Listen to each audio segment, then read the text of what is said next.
Dugong is based on a real animal called the dugong. And that animal was declared functionally extinct in 2022. The Pokemon lives forever in your Pokedex, but the animal it's named after might not survive this century. So let's get into it. Now, Christopher Columbus, when he did his whole little thing, he saw dugongs in the water and he wrote in his journal that he had seen mermaids. He said they weren't even as beautiful as they are painted. And that's a real quote. The entire order that dugongs and manatees belong to is called Sirenia, named after the sirens from Greek mythology. Now, the Pokemon dugong looks more like a seal than a dugong. It has a white coat, flippers, a horn on his head, but the real dugong is something else entirely. It's a fully aquatic herbivore, and they only eat plants.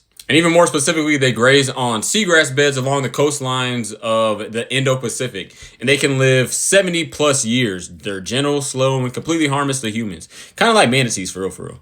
But with that being said, just like many other animals, they're in trouble.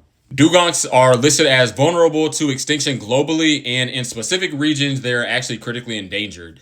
There's seagrass loss from coastal development, there's boat strikes, fishing net entanglement, and water pollution that are all pushing their populations down. And back in 2022, dugongs actually were declared functionally extinct in Chinese waters.